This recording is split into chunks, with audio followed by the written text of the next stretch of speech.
thechill.com. Tune in on the FM dial in Christian County and on your computer or smartphone. Hear these great artists and many more 24 hours a day, 7 days a week on 96.5 thechill.com.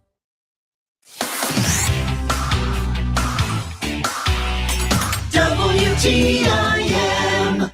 Good morning, Central Illinois, and welcome to the WTIM Morning Show on your information station. The show is sponsored by People's Bank and Trust, where they put people first. I'm your host, Reed Kimai, and we get things started on this Monday morning with Derek Page, the president of Assumption Community Pride. Derek, thanks for coming in this morning. Yeah, thank you for having me. Yeah, it's good to have you in, and I think it's been, about 2.5 months since you were in here last? Yeah. Yep. All right, so a little bit of time, which means I'm sure we'll have plenty to talk about. We were talking a little bit, you had mentioned the St. Jude runners, it sounds like, are going to be passing through shortly or around this time. Mm-hmm. And I think I remember, actually, maybe it was me or maybe it was with Grayson back when he did this. I remember you talking about them, and I'd love to know a little more what that's about. Yeah. And why they're doing it. So anyway, the St. Jude runners, they run from the main hospital in Memphis, and they run to Peoria. And Assumption sits just right there off that route. So on August the 1st at 1 a.m. or so early that morning, the runners will be running through Assumption. And so they stop, and we do a nice presentation for them. We give them the whole community fundraises the whole year for these St. Jude runners. And so then we give them a check. We also give them some food as well. Everybody makes signs for them. We actually have 2 runners this year that are local. One girl is from Assumption, and the other one lives in Moweaqua. Lindy Woods is from Assumption, and Sarah Minot is from Moweaqua. So we're happy to see those people running and showing the support of our area. That is really cool. And you got 2 local runners as well. I don't think I remember that or being mentioned last year, although it had also been a long time, so maybe I forgot. But no, we've had local runners before. Okay. Lindy Woods, this is her first year on doing it, and she's out there actively fundraising because each individual girl or guy, I should say runner, has to raise about $3,000 themselves. And so I know Lindy and Sarah's out there creating their own fundraising. And so anyway, we're just happy that we've got some local people out there that's running. No, that's great. And you've got local people, you've got what seems like a pretty fantastic initiative, not only raising money for this cause, but also running from Memphis to Peoria. Yeah. You know how about long that is? Oh, it's over a matter of a couple of days, but see, they have different teams. So, you're usually like a blue team, a red team. And what it is that typically one team will run, I think it's about 10 miles, and then they go and they take a rest. And then the next team will run, and then like the purple team will run. So there's about maybe like 6 different teams that run, and then they divide up over the course of the distance. Okay. Do you know how long it is in terms of distance? No, I really don't. Okay. I don't. It's a long ways. I know typically they kind of do a change off in like for example, like Oconee. So and they come up, Route 51. So the runners that will run from Oconee basically to Assumption is one group, and then like I said, then they'll change from Assumption, and then I think they go all the way into Decatur.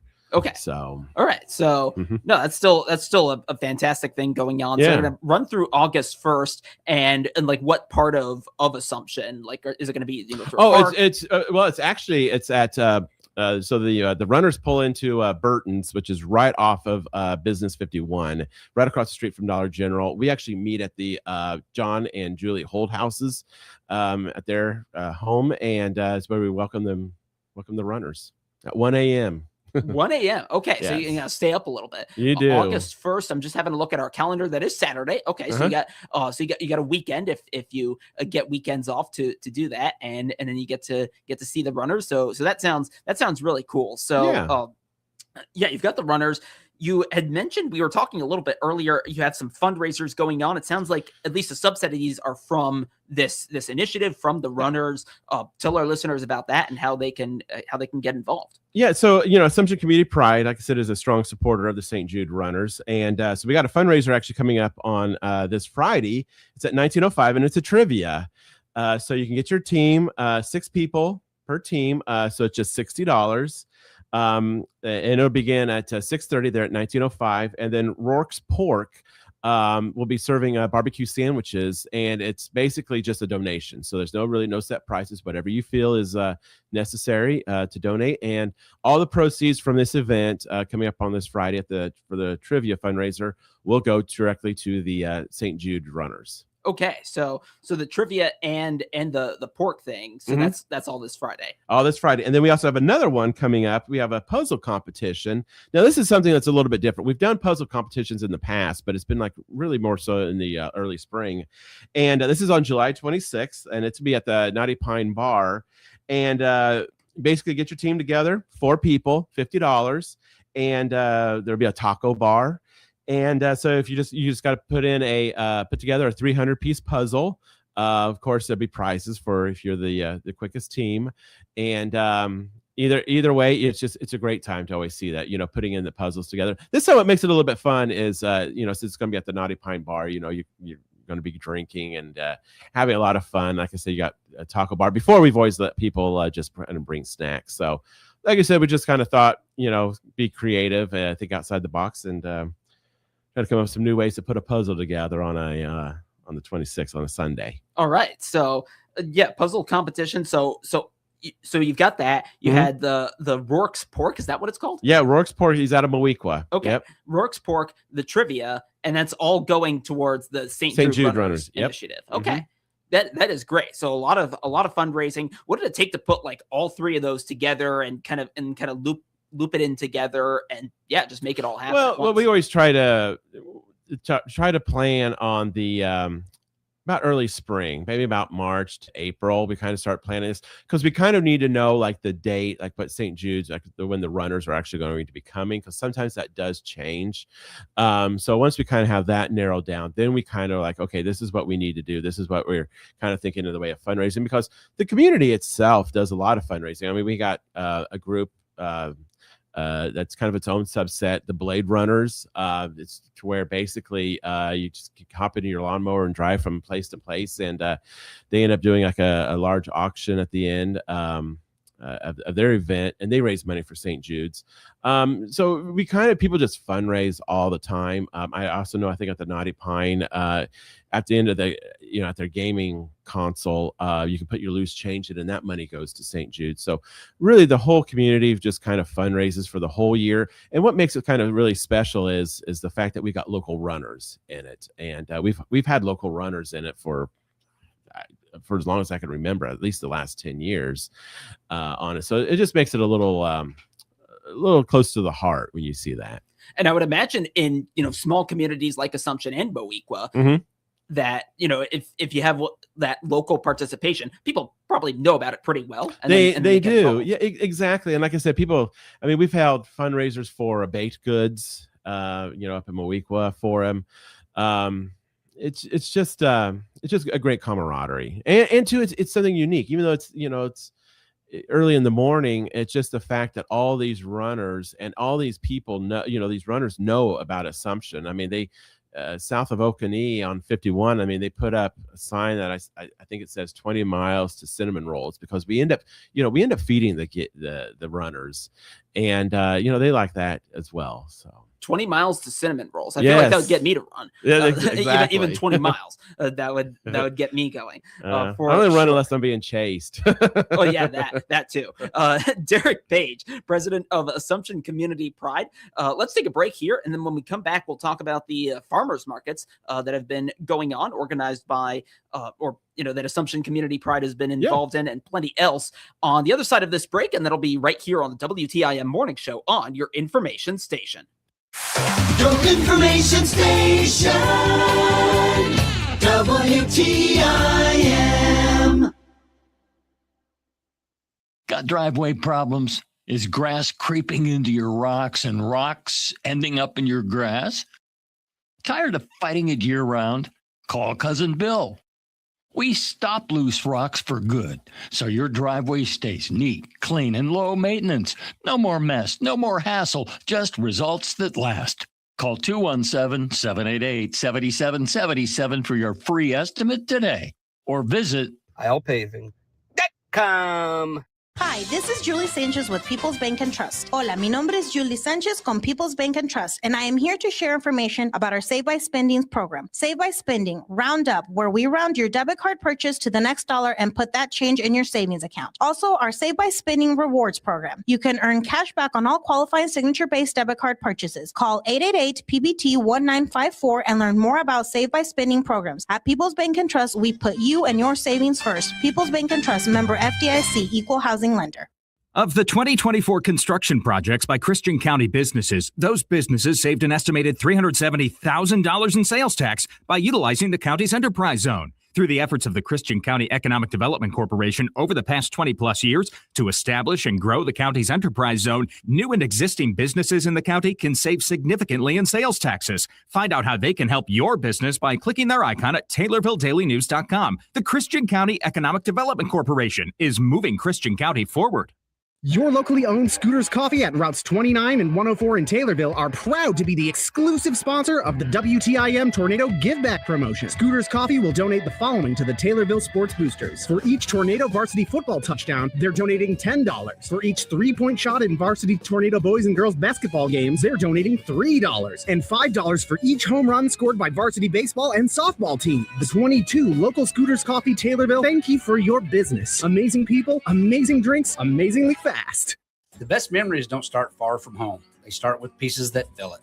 At Wrights, we've spent generations helping families find the pieces that become part of their story. And with the business built on honesty and expertise, you'll know you're getting real value every time you shop with us. It's the America 250 sale. Take $250 off every $2,500 you spend, plus take $250 off any Wrights sleep mattress now through July 25th. Wrights Furniture, built to last and priced right every day. Hi, this is Blaine Smith, Executive Director of Heartland CASA. Every child deserves someone who shows up. To learn more about becoming a CASA volunteer advocate and how you can make a difference for children in our community, click on our ad at TaylorvilleDailyNews.com. Here's Dr. Pavi Gill from Springfield Clinic, Taylorville. Lifestyle medicine is about motivating you to improve your quality of life by changing habits and behaviors. Find out more by clicking Dr. Gill's icon at TaylorvilleDailyNews.com.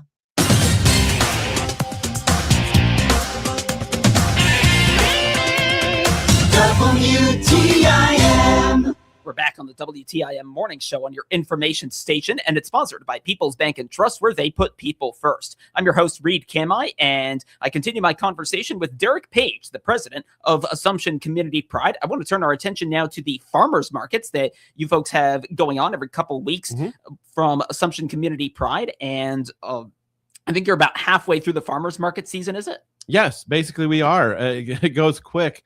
And so what we're doing is we are dividing our time up between Assumption and Moweaqua. And so twice a month, we hold a farmer's market. So this upcoming Saturday from 9 to 11 will be the farmer's market. And this time it'll be in Assumption. And it's held right downtown, right there off of Chestnut Street. And we got all sorts of different vendors. We typically have a food truck. We also have people that come and sing. So we always try to have something different at every market. And so then the following, so it'd be 1 week we won't have it. Then the next week we'll have it back in Moweaqua. So twice a month, basically, it's either one place or the other. And it's just a great time. A lot of people, what really surprises me is the number of people that bake out of their house. And, and we're kind of finding, when we see these people that get these cottage licenses through the Christian County Health Department, and we're like, wow, Assumption's got like 6 of these, cottage. And it's just, people are just making their cookies, their cakes, their jams and selling them. And it's a great thing to make some extra money and get your name out there, because a lot of it is pretty darn good stuff. Yeah, it sounds like it, and yeah, no, that's great. I mean, you mentioned people baking out of their houses. So are we talking like, you mentioned cookies. Are we also talking like, your sourdough bread? We are, yes. We actually have one that does make breads. We've got one that's makes these best darn oatmeal pies, and then we also have another one that just makes chocolate chip cookies, M&M cookies. Another one's kind of been into like zucchini bread. So it's a little bit, no one is really the exact same. Everybody has their own little niche. And of course, every cookie is a little bit different. But it's really neat to see it really taken off. And I kind of feel that that's really got taken off from when we started the farmers market before, because we didn't really have these little in-house bakers, I feel, until we started doing the farmers market. Yeah, and I think, and it sounds like, having a farmer's market, it's a way for someone who, maybe doesn't have the money to like rent a lot at a place where you would have a business, a commercial lot. I guess Yeah, I get and it. then you have the farmer's market. Mm-hmm. Yeah, and then and also like I guess with farmers markets, you only have them like once every 2 weeks, so it's not necessarily like a long-term, time investment compared to, owning a business. So, so that's great. How's it been in terms of like, I mean, I guess your last one would have been like 2 or 3 weeks ago, is it? Yeah, it was. Attendance has actually been great. Okay. Because it's one of those things that's like everybody gets excited for. Yeah. And it's like, oh, hey, we're finally happy that it's showing up. Now we do kind of get to the point to where, there's people that's like, well, I'm ready for, sweet corn or tomatoes and cucumbers. That stuff is gradually starting to show up. It's just, with the growing season the way that it is, it takes a little bit longer for us to get it. And so anyway, I think we're going to have sweet corn possibly at this upcoming Saturday farmers market. Like I said, we always have a food truck that shows up. So it's and then you can also, we've had people sell like jewelry. We've also had people sell crafts that they have made. And it's just like I said, there's always just something very unique at all of them. We had a lady at the Moequa one that was from the Assumption Moequa area. It sold her dad's cutting boards, and they were just immaculate of what they looked like. So, like I said, everybody's got a talent, and it's just a great place to come and sell it. Was it really hot at the last farmers market you had, kind of like in the last couple of days? It was. One of the blessings, though, like when we have it in Moequa, is that it is kind of shaded with the trees, and it is from 9 to 11. So you're not in the middle of the heat of like in the middle of the day, but it is a little bit hotter, when we do it in Moequa, because you're on that asphalt that's in the downtown area. But it's still, it's still well worth it. Like I said, you can go and you can spend the whole 3 hours there, or you can just go and spend a half an hour. It's just whatever you want and whatever you're looking for. Exactly. Well, no, that's great that you've got those farmers markets going on again this Saturday. It sounds like in Assumption, and then on the 25th in Moequa. We've got about 2.5 minutes left because therefore, I want to get us to get to the water plant that you have in Assumption. Sounds like there are some developments going on with that, and I'll let you fill our listeners in. We do. So for about the last 3 years, and this is a great. The city of Assumption got a $3 million grant through the Build Back Better, and that was also help from former Congressman Rodney Davis. Anyway, that water plant is finally going to be online. It's taken a lot of time. We've had a lot of drama with just getting the money released, and just because that was from a different administration. And but anyway, finally got it going. It should be up and operational by the end of the month. So we're very happy for that. I mean, it definitely moves Assumption in the way of water resources, water safety into the 21st century. And it's something, I think the people of Christian County, the people of Assumption definitely should be proud of, that we were able to get this $3 million grant and, continue for many, many decades of safe water ahead of us. And go a little more into the, if you can, into some of the obstacles that I guess you expect will maybe not be the case now that you have this, water plant right there. Yeah. So, some of the obstacles was back when I was mayor, we had to deal with, so when the Trump administration cleared out in the first term of 2017, and then when the Biden came in 20, a lot of people was gone. So we had to deal with a lot of stuff through the EPA. And then this kind of the same thing happened.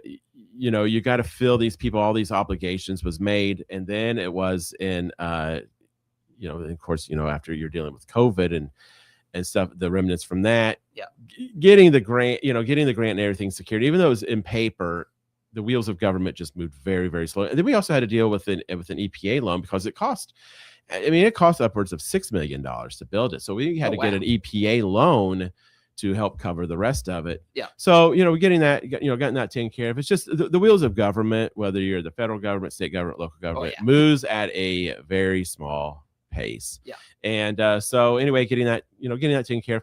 I'm glad that we did, because you're looking back, you're like, oh my gosh, we're never going to get this thing done. Here we are, 2026. Yeah. It's going to be up and operational All here right. soon. Derek Page of Assumption Community Pride. Derek, thank you. Yeah, you're welcome. The Big 870 WTIM Assumption Taylorville. 96.1 FM Taylorville. 107.5 FM.